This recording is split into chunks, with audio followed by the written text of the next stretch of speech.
आज की इस वीडियो में मैं आपको सुनाने वाली हूँ सोमवार व्रत कथा। हे भोलेनाथ, इस कथा को कहने, सुनने और हुंकारा भरने वाले सभी भक्तों के जीवन से हर दुख दूर करना, सभी की मनोकामनाएं पूर्ण करना।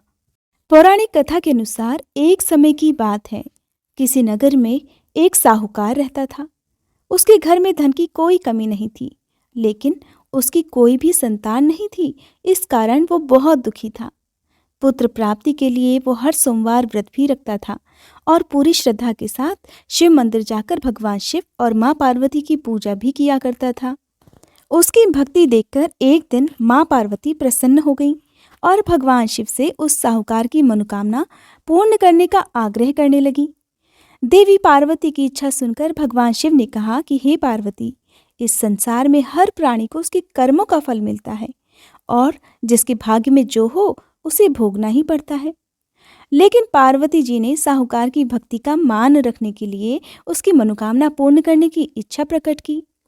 माता पार्वती के आग्रह पर भगवान शिव ने साहूकार को पुत्र प्राप्ति का वरदान तो दे दिया, लेकिन साथ ही ये भी कह दिया कि उसके बालक की आयु केवल 12 वर्ष की होगी।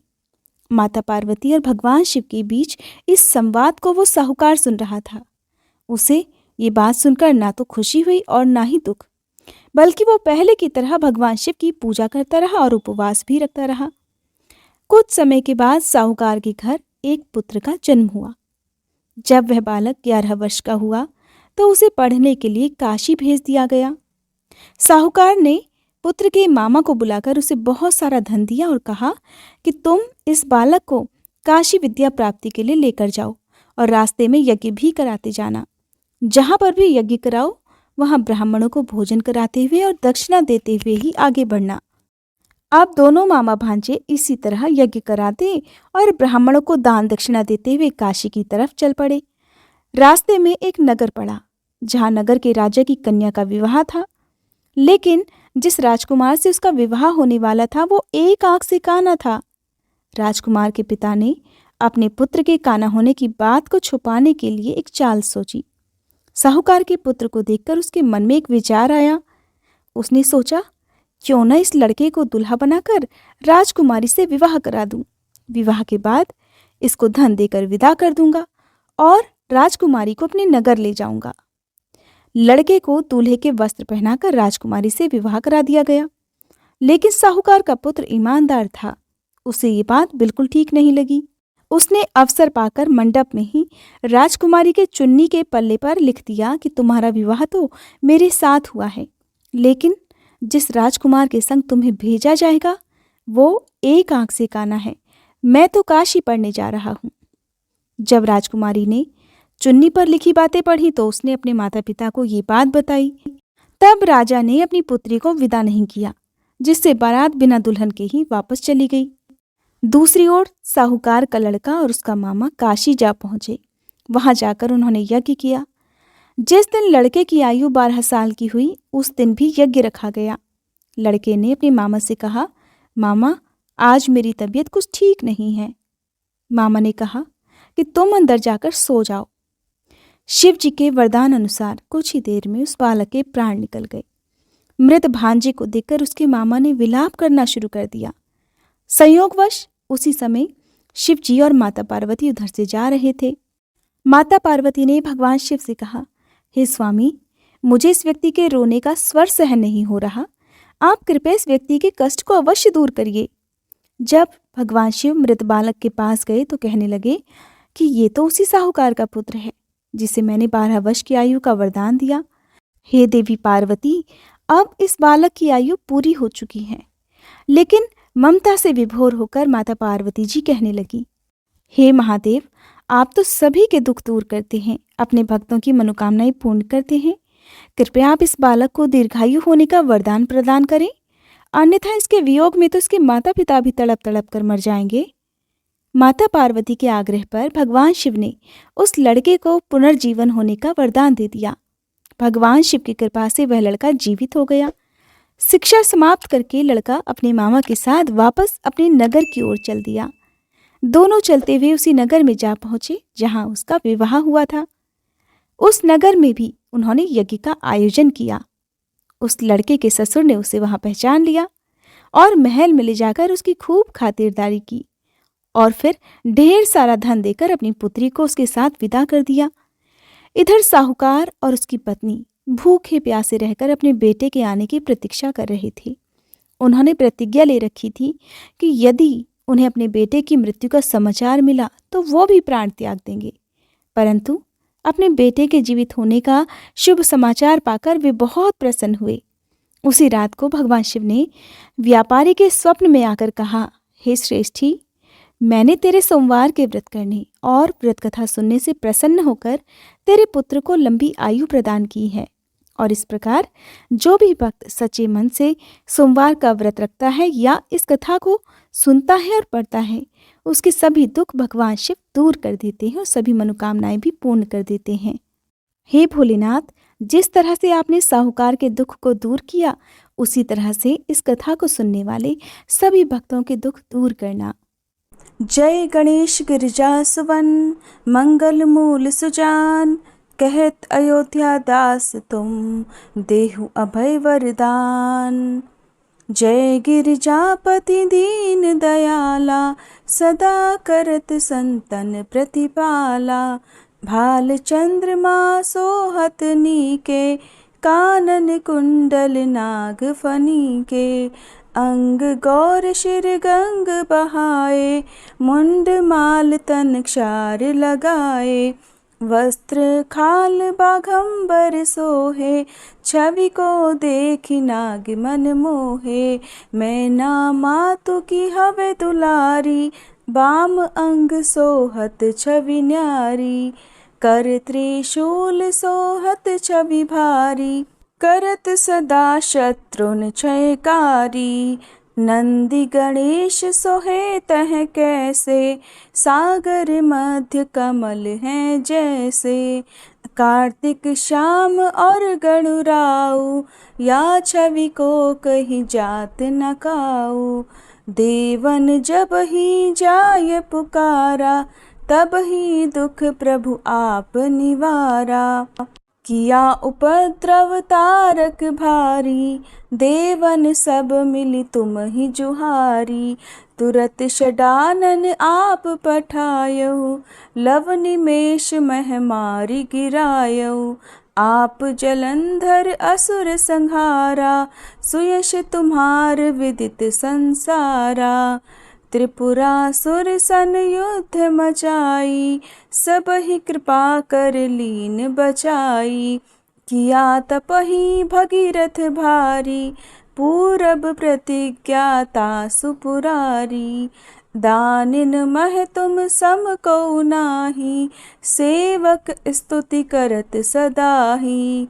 वेद नाम महिमा तब गाई, अकथ अनादि भेद नहीं पाई।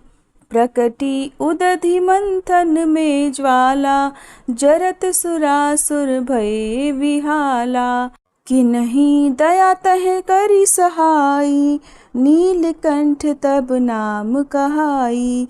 पूजन रामचंद्र जब कीन्हा, जीत के लंक विभीषण दीन्हा।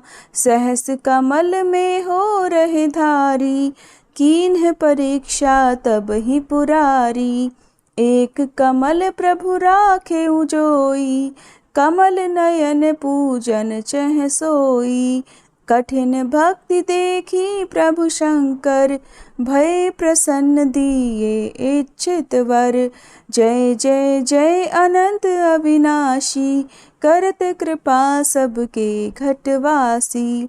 दुष्ट सकल नित मोहि सतावे, भ्रमत रहो मोहि चैन न आवे। त्राहि त्राहि में नाथ पुकारो, ये ही अवसर मोहि आन उबारो।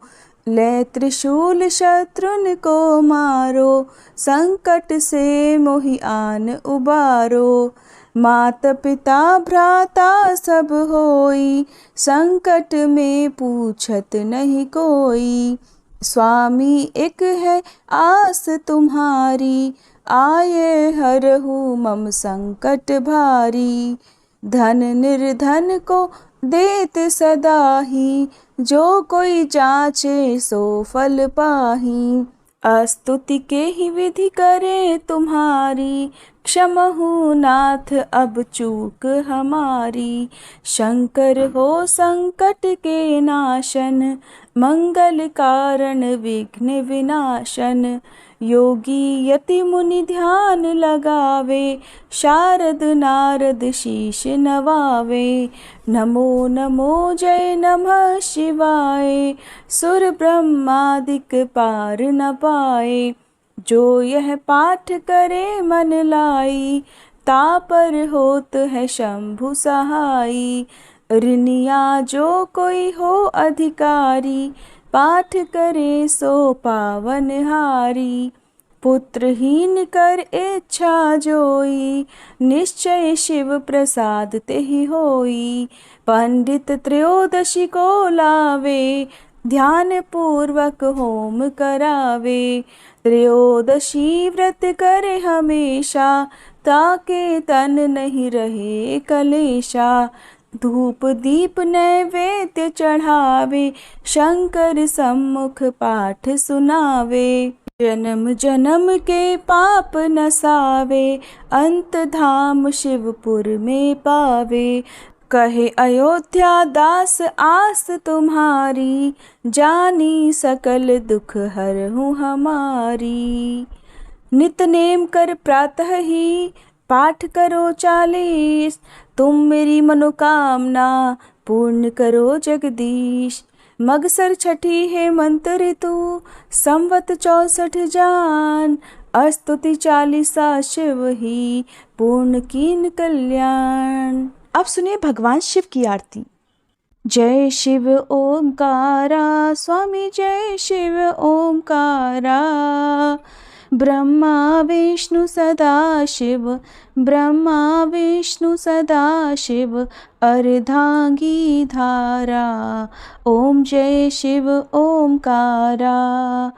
एकानन चतुरानन, पंचानन राजे। स्वामी पंचानन राजे। हंसानन गरुड़ासन, हंसानन गरुड़ासन। वृषवाहन साजे, ओम जय शिव ओमकारा। 2 भुज 4 चतुर्भुज, 10 भुज अति सोहे। स्वामी 10 भुज अति सोहे। त्रिगुण रूप निरखता, त्रिगुण रूप निरखता। त्रिभुवन जन मोहे, ओम जय शिव ओमकारा। अक्षमाला वनमाला, रुंडमाला धारी। स्वामी रुंडमाला धारी। चंदन मृग मद सोहे, चंदन मृग मद सोहे। भाले शशिधारी, ओम जय शिव ओमकारा। श्वेतांबर पीतांबर, बाघांबर अंगे। स्वामी बाघांबर अंगे। सनकादिक गरुड़ादिक, सनकादिक गरुड़ादिक। भूतादिक संगे, ओम जय शिव ओमकारा।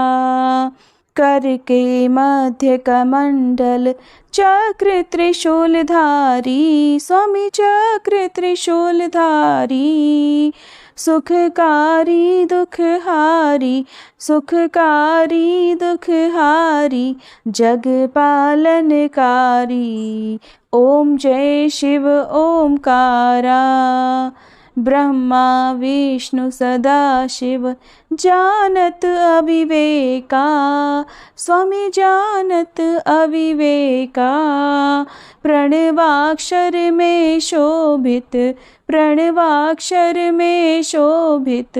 ये तीनों एका, ओम जय शिव ओमकारा। त्रिगुण स्वामी जी की आरती, जो कोई नर गावे। स्वामी जो कोई नर गावे।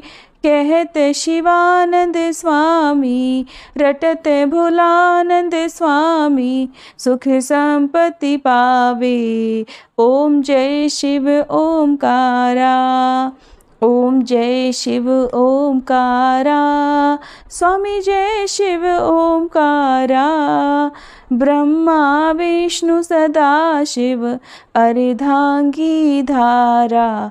ओम जय शिव ओमकारा, ओम जय शिव ओमकारा।